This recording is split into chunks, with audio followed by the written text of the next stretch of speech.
What's going on, guys and gals? It's your boy Jeffrey Simberski, and welcome to another episode of Creepypastas. And today we're going to talk about another Disney-related creepypasta called "A Tape from Treasure Island." Now, this kind of has like a similar post-like scenario, like similar to like the "I Hate You" creepypasta, with the pictures as well as like the entry log post, like as the end of the Godzilla NES creepypastas. So, without further ado, let's take a look at and see what it is. Post number 1. Hello all. Today I went on a very interesting trip. It took me a while to save up for the plane tickets, but it was worth it.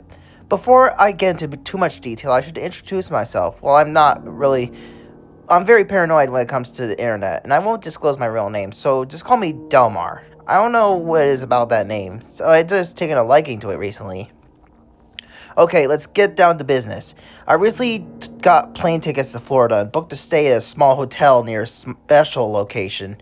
It was worth the 6-hour plane trip for where I was going, but if you haven't heard of it, I was planning on visiting an abandoned Disney resort called Discovery Island.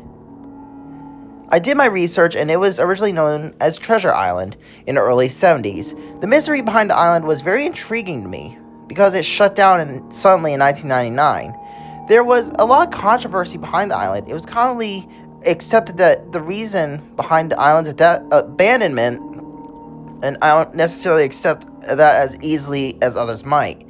Don't get me wrong, I do believe it, but solely because of the fact that there isn't enough information on the subject to prove it. This theory didn't sell quite right with me. There isn't any public transportation to the island, so I had to call up a buddy to drop me off there. It had been a day since my arrival to Florida, and I've got all my gear ready. I got a notebook for quick notes, a laptop for typing down documents, a vintage map of the island, a GPS, and a geocache. When I was going to the abandoned Disney park, I was going to hide the geocache there. I was going to bring a camera, but I spent all my money on plane tickets and the hotel reservation. I hopped onto his boat and we were off. The warm Florida air swerved past my temple and into the roots of my hair, relaxing me. This all went away as soon as the light of the entered of this island just entered my sight, and I couldn't explain it. It was just a strange mixture of happiness, excitement, and even dread. I couldn't explain why I felt dread, but I did. I also noticed that the air just got thicker as we reached this island. I told myself it must be the humidity, but in hindsight, it wouldn't be that much sense making. The change was too quick and wasn't gradual enough to be natural. Ignoring it, my buddy pressed on towards the island. Strange, he didn't seem to comment on the things I've noticed. We arrived, and finally, after some research, I was able to expose to the world what really happened to this mysterious island. Well, if I had anything to expose, that is. After stepping off of his boat, I felt a sense of satisfaction. All my hard work had led up to this. I waved goodbye to my friend as he left me to my own devices, so I looked around for any landmarks. After finding one, I figured out where I was on the map, and head off to where was the most plausible places to find information were. The first place I had in mind was the information booth. By the looks of the entrance, this was definitely called a Disney park, for sure. It was very well crafted and detailed, but most of the display looked sun damaged and a bit cracked. Some of it you could say looked sandblasted. Well, I guess the years of wear and tear from the unforgiving Florida weather took its toll. I continued until I reached what appeared to look like the information booth. The sign was faded and the paint was chipping. It was hanging by a nail and was obscured by my view of it inside, so I slid it out of the way. Inside was a perfectly normal info booth, as expected. There was a eggshell white desk with assorted tickets on it, and it had some pamphlets mixed in. Taking the liberty of grabbing one of the pamphlets, I ran over to the nearest bench and I laid it out. Also faded and water damaged. I deciphered as much of the text as I could and read the Word document, and I noticed something funny. It had a internet connection. This place was closed in the 90s, and why would there still be free Wi-Fi here? Even if I could explain why there was Wi-Fi, I could connect without my knowledge. I didn't have auto-connect on anything at all. I just checked the router and the name and the IP, and the router name was Radio Nick. It didn't display an IP, though it seemed fine. My internet was perfectly working well, so I shrugged it off and decided to take this opportunity to do a little more research. didn't find anything that I didn't know, so I decided to copy down the contents of the pamphlet. Finishing, I packed up my laptop and continued the journey. It was starting to get dark, which was strange. It was only 2 o'clock according to my laptop, so I called my buddy and he came and picked me up.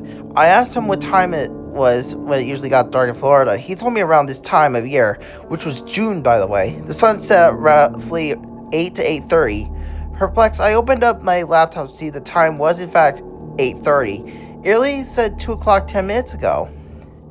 Don't freak you out, I told myself. It was probably just that sketchy router you connected to that messed up your time.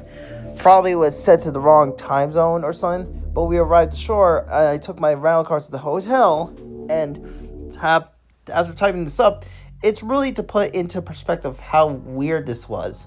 So I'll pick up on my exploration tomorrow.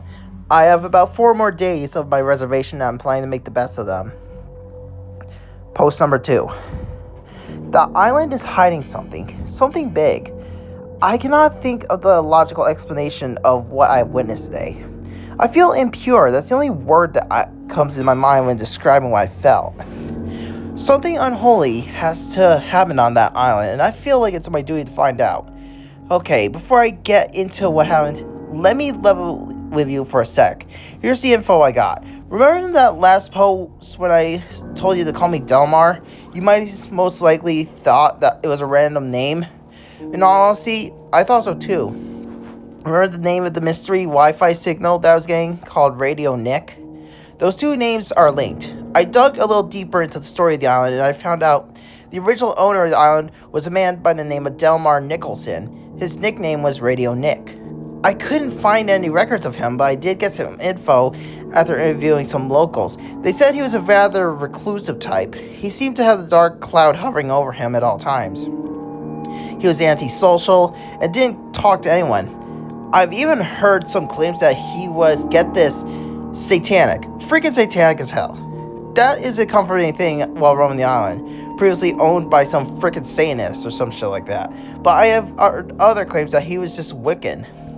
Other people said he was a combination of both, or they just described him a Wiccan that believes in the power of the devil himself. Just keep in mind that we're reading this, what happened to me. I had arrived on this island. You could say I felt a little uneasy, kind of on the edge, armed with new information.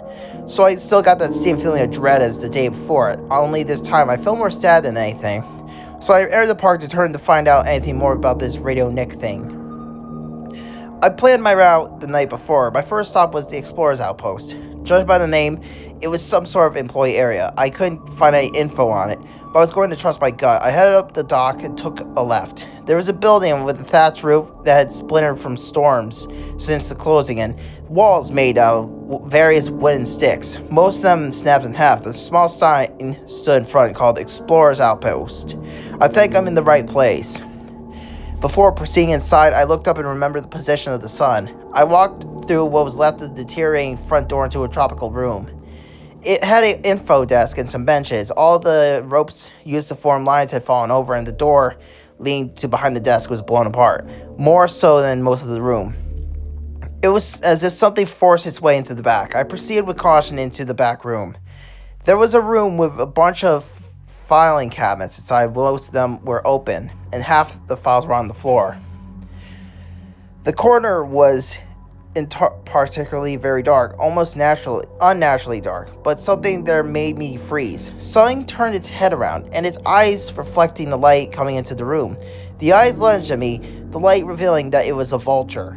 It stopped short in my face, and instead of attacking me, it hovered while waving its wings at me, as if shooing me away.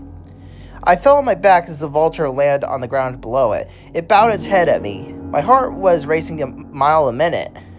But the gesture made me feel safe. It looked up at me and pointed its beak towards a cabinet. It tapped its beak on the face of the cabinet. It read, "Real estate." I opened the cabinet as the vulture watched. Only about 5 folders are present. I take them and the vulture waves its wings. Okay, you've got my attention. It taps its beak on another cabinet. It was the employee records. I took those out as well. To my surprise, I turned around for more instructions and the vulture was gone. I didn't hear it fly away or anything. It was just gone. I wouldn't say fled the island, but briskly walked the pace as you compare it to running in fear. I sat at the dock and waited for my buddy to come pick me up. When he arrived, I was so relieved, but as soon as I stepped onto the boat, this overwhelming feeling of fear and dread just overcame me, and I felt dizzy. I fell over into my buddy's arms as he drove me home. He's a good friend of mine, and it took it really easy from there. So I still feel really uneasy and sad about, well, I don't know. I feel some unconstricted for some reason, as if something looming over me, something that I couldn't control. Well, despite my condition, I still looking into what happened on the island. I should probably start looking through those papers. See y'all soon. Post number 3. Guys, this is going to be a very short post, but this is the info I got. It perfectly correlates with what happened yesterday. I was looking through those employee records and my suspicions were correct. That radio guy was a huge Satanist. The employee summary says that after the island was sold to Disney corporations, Radio Nick, we'll call him Nicholson, applied as an employee after the island construction was completed. They assumed it was because he couldn't bear to leave his beloved island in a couple of years as he acted normally. But in his later years before the closing, others had noticed a change in behavior. Every day, like clockwork, he walks through the jungle by the South American Avery section, not to be seen for a couple of hours, whose superiors would be continually told that behavior would affect his workflow. This led to his termination in work. Interestingly enough, this employee had just had summary ended, but handwritten after he ended the summary was some Russian text. It took me half an hour to decipher the individual symbols, and I translated it online to the word Lucifer's Foul Game. This astonished me and it left me a bit confused. I analyzed what it meant and it came to the conclusion that this whole thing had to do with birds. The vultures were the key. I read up some of that in some cultures that the vultures are considered to be a symbol of good. It makes me think that these vultures were trying to protect me from something, as well as exposing the truth. I also have read that there was a controversy connected to the vultures that took place when the park was still active. Disney employees were killing vultures because they said they were endangering the avian life on the island. I think the vultures were trying to get rid of birds because they thought they were connected to something evil, or someone named by the name of Radio Nick. But that's all I got so far in terms of theories. So if anyone of you have critique to my theory or any info that could help, please don't hesitate to contact me. I should also note that I use all my food money to buy a digital camera. Nothing fancy, but it's usually quite cheap. So I'll be sending images if I can. So I'll be leaving for the island soon. Wish me luck. Post number 4. Hey guys, this is Elmar's friend. I'm the one who's been blowing back and forth from the island. I have some weird news for you guys. He's currently incapacitated and capable of getting a post out. He's been out cold in his hotel bed right now, and he's been having night terrors. I've been worried of what he's been doing on that island, so all I know is that he's been getting more tenser every time I take him there. And the most recent ride I gave him, he tried to pass off or one of those dollar store disposable digital cameras as his son to use as a vacation. So I let him borrow my camera and he accepted. After leaving, I was only in my house for 15 minutes before receiving a text from him. The text said, "Come on now," and I raced to my car. When arriving to the island, I found face down out like a light on the ground. After failing to wake him up, I just carried him on the boat and brought him to the hospital. The doctor said he was okay. At first they thought he was knocked out of a concussion, but they examined him and found nothing wrong. They prescribed some rest, and so I did that. I know this blog is important to him, so I just thought it would be right if I posted something while he was unavailable. Just wanted to update you to follow the blog. He should be awake by tomorrow. Post number 5.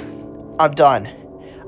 I'm never staying foot on that island again. I just got home from Florida. I waited a while before typing this post for the sake of my sanity. Let me explain what happened. I just woke up and I don't remember anything. My buddy was there and he explained what happened. We talked for a while before he left because he had some errands to run. I got comfy in my bed and turned on the television. The TV illuminated the room and I noticed the camera my buddy let me borrow. I guess he forgot. I get out of the bed and pick it up and decide to see if I should change the battery. It's common courtesy. It was then I noticed that there was only a few couple minutes left on this camera tape. He gave me a blank tape with about 2 hours worth of footage on it. That means I record some. That's impossible though, since I only had been on the island for about half an hour. A morbid curiosity overcame me and I decided to plug it in and watch it. It started out with me waving goodbye to my buddy. I began to hike adventure through the island.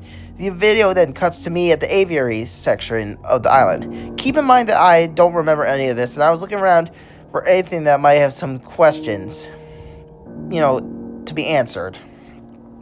I headed for the maintenance area for the bird exhibits.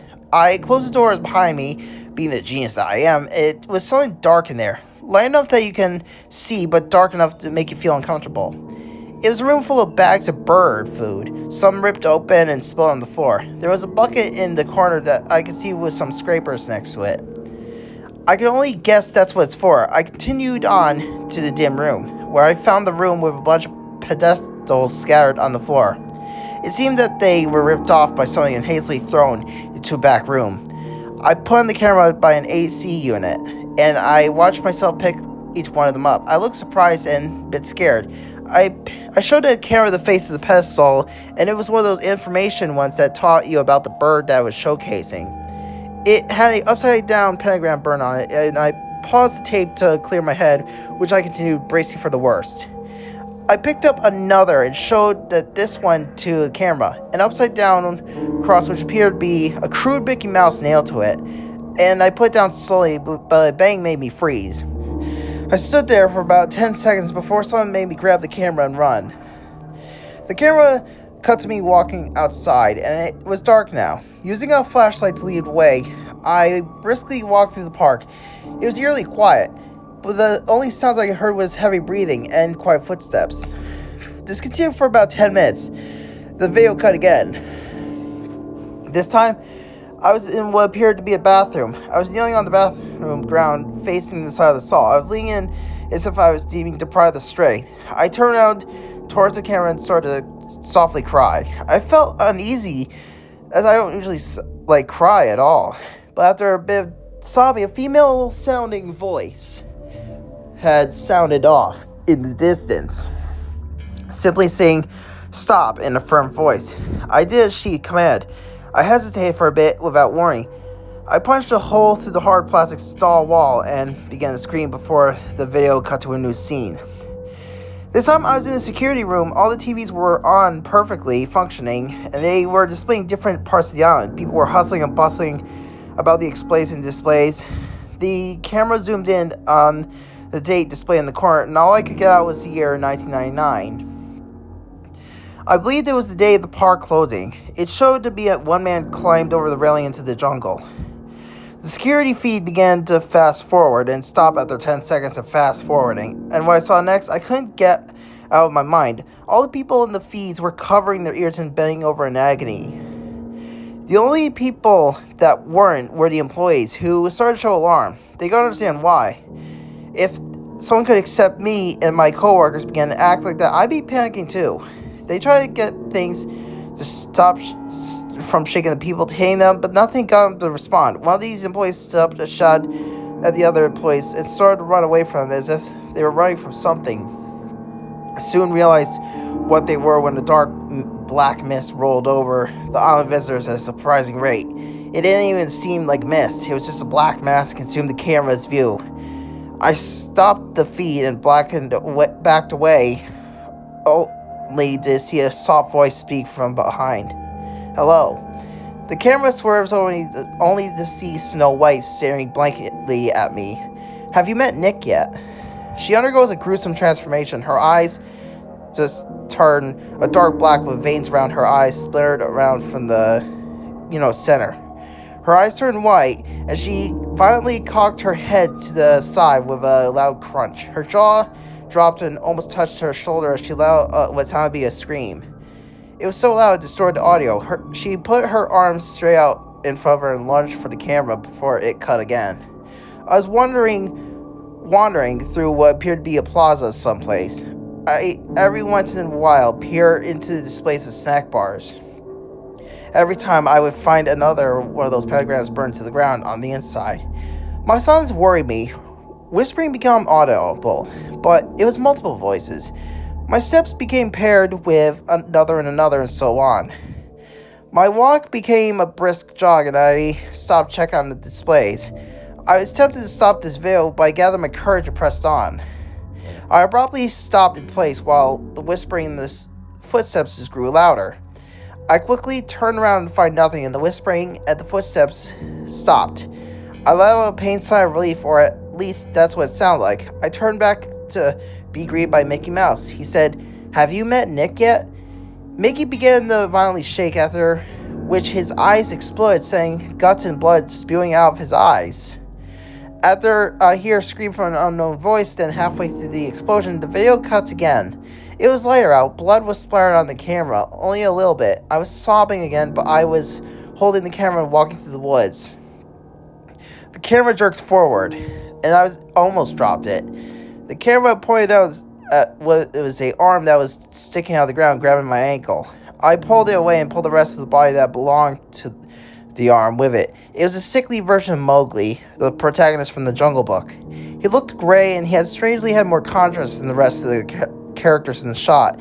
His hair had fallen out, only leaving a couple of dangling strands. I started to scream for help. I dropped the camera, showing multiple shots of multiple Mowglis climbing on the trees. They were all barking and yelling. My foot just escaped the camera's view as all the Mowglis pounced on me, and almost escaping the camera's view, it only got quiet.